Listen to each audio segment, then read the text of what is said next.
నిన్న జరిగినటువంటి మంత్రి గారి ప్రోగ్రాంలో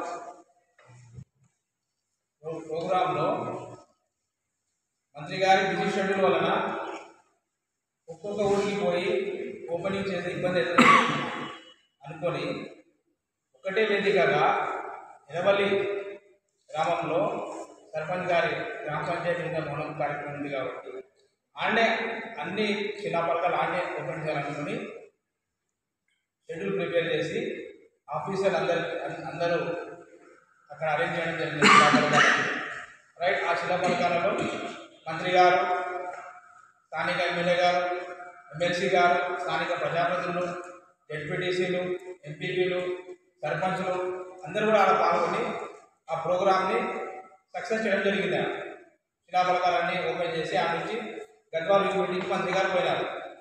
దాని తర్వాత ఆ శిలాఫలకాలు తీసుకొని పోయి ఏ విలేజ్లలో పోయి ఎక్కడ ఓపెనింగ్ ఆ శిలాఫలకాలు తీసుకొని పోయి ఆ భవనాల కాడ వాళ్ళు పెట్టుకొని అటాచ్ చేసుకొని ఆ శిలాఫలకాలు పెట్టుకుంటారు. అది ఇంకా దాన్ని రివర్స్ చేయరు కదా, మళ్ళీ పోయి మళ్ళీ అక్కడ ఓపెనింగ్ ఓపెనింగ్ ఏమి ఉండదు. కానీ నిన్న ఉండవేది మండలం కలుగొట్ల విలేజ్ అక్కడ కేజీవి స్కూల్ ఉంది, అక్కడ కొత్త భవనం ఉంది, అక్కడ బిల్డింగ్ కట్ట.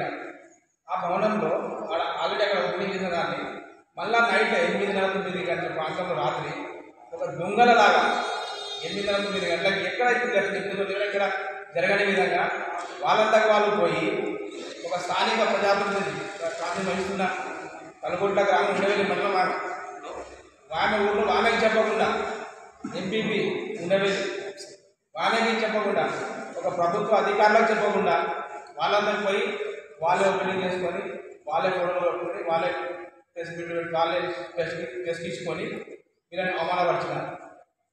ఫస్ట్ తర్వాత ఇంతకుముందు కూడా అలంపూర్ మండలంలో బుక్కాపురం గ్రామంలో రైతు వేదిక ఒక జెడ్పీటీసీ ఎంపీపీ ఎవరికి ఇంటిమేట్ చేయకుండా వాళ్ళంతా వాళ్ళే చేసుకున్నారు.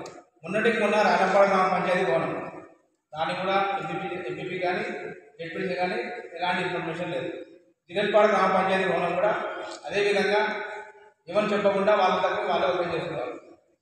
ఇంకొకటి విడ్డూరం ఏమంటే ఇక్కడ సింగవరం 2 గ్రామంలో జెడ్పీటీసీ గారి నిధులతోనే అదనపు భవనం గది మేమేసి అక్కడ జెడ్పీటీసీ గారి నిధులతోనే అక్కడ భవనం నిర్మించబడినది. అట్లాంటి భవనాన్ని జెడ్పీటీసీ గారే చెప్పకుండా ఆమె ఉన్న మండలంలో ఆమె శాంక్షన్ చేసిన దాంట్లో అదనపు గదిని ఆమె చెప్పకుండానే ఎంపీపీకి చెప్పకుండానే వాళ్ళు వచ్చి ఓపెన్ చేసుకుని పోయారు. అంటే ఇలాంటి ఈ ప్రోటోకాల్ వ్యవస్థని ఎమ్మెల్సీ ఎమ్మెల్యే దుర్వినియోగం చేస్తున్నారు ఈ టోటల్గా. అంటే ఒక స్థానిక తెలిసిన ప్రజాప్రతినిధులు చేయకుండా వాళ్ళకి ఎలాంటి ఇన్ఫర్మేషన్ చేయకుండా విలువ లేకుండా చేస్తుంది. అనంతపురం మండలమే కాదు, ఇప్పటికీ కూడా ఈ రోజుకి కూడా ఐజ మండలం కూడా జరుగుతుంది. ఇప్పుడు జరుగుతుంది. అంటే ఒక నిరూపించ పాలన మాదిరిగా మేమే మాదే నడవాల ఇంకా వాళ్ళు ఏ ప్రమాణం అంటే ఇంకా టీఆర్ఎస్ పార్టీ ఇంకా అధికారంలో కూర్చొని వాళ్ళు ఇంకా కళ్ళు తెలిసి కాంగ్రెస్ పార్టీ ఉంది, కాంగ్రెస్ పార్టీ వాళ్ళు ఉన్నారు, అందరినీ పిలుచుకొని సమన్వయంగా పోయి చేసుకొని వాళ్ళని కోరుతున్నాం. లేకపోతే ఇంకా ఇక్కడ చేసుకుంటూ పోతే గూడవాళ్ళకి ప్రేరేపించవుతుంది. విలేజ్లలో ఇట్లా చేసుకుంటూ పోతే దయచేసి వాళ్ళ కూడా అంటే అందరినీ కలుపుకొని ఒక ఆఫీసర్ వస్తలేడు ఓపెనింగ్ చేస్తుంటే, ఒక ఆఫీసర్ కూడా ఈ ఓపెనింగ్ చేసినా ఒక ఆఫీసర్ కూడా ఉన్నాడా ఈరోజు చూడండి ఒకసారి. వేరే మనం జరుగుతుంది కదా, ఆఫీసర్లు కూడా చెప్పకుండా వీళ్ళ దగ్గర చేసుకోలేకపోతున్నారు. వీళ్ళ మీద చట్టపరంగా చర్యలు తీసుకోవాలని కోరుతున్నాం.